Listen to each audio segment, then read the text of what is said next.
I'm going to tell you 5 most common Filipino culture we were not aware that it was toxic.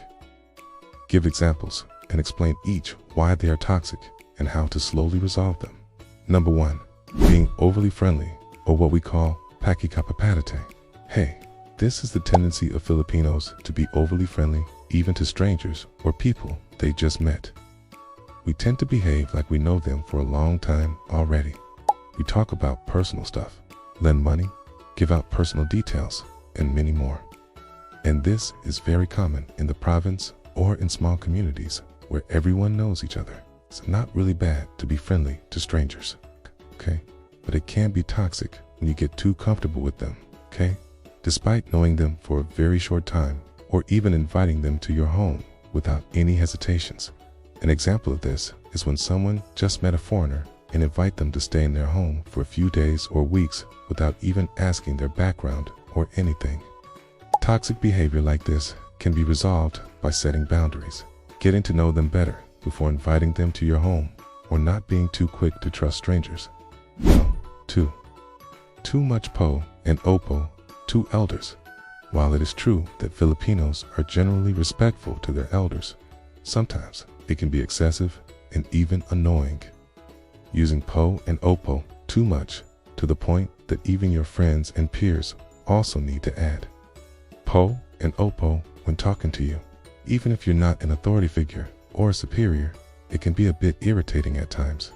This might be because we are raised to be extremely polite and use honorifics to show respect to our elders. But it's important to note that not all Filipinos are like this, and some may prefer not to use honorifics when talking to older people, so it's best to ask first if you're unsure.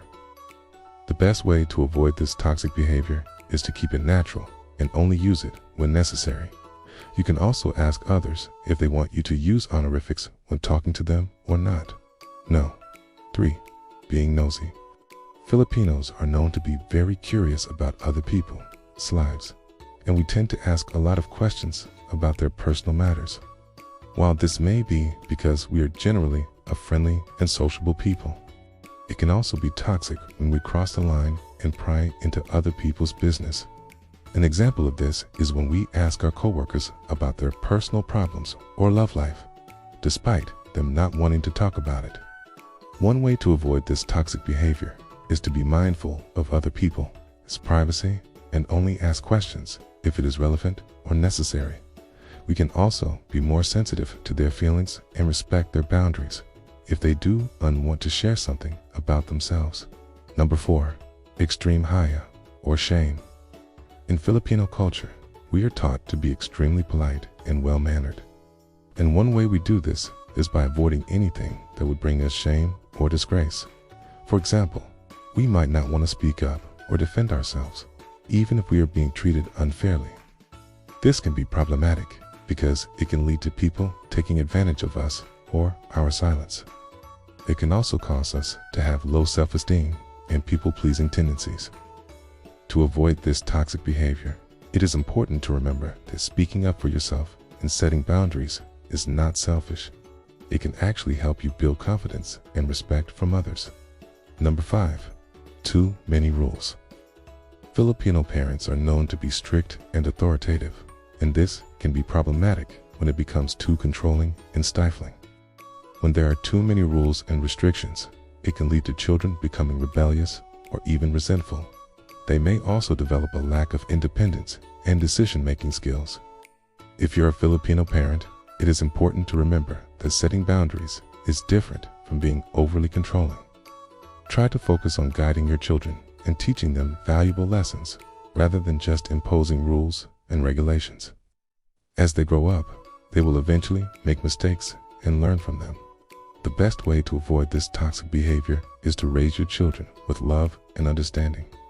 Give them the freedom to make their own decisions and learn from their mistakes. These are just some of the most common toxic Filipino culture. Of course, not all Filipinos are like this, and there are always exceptions to every rule. But it is important to be aware of these behaviors and how they can negatively affect ourselves and others. By being aware of these toxic behaviors, we can take steps to avoid them and create a more positive and healthy environment for ourselves and the people around us. If you agree with the points I mentioned, comment down below and let me know. And if you have other points to share, comment down below as well. And if you found this video helpful, don't forget to click the like button and share it with your friends. Subscribe to my channel and hit the notification bell icon for more videos like this. As always, thanks for watching.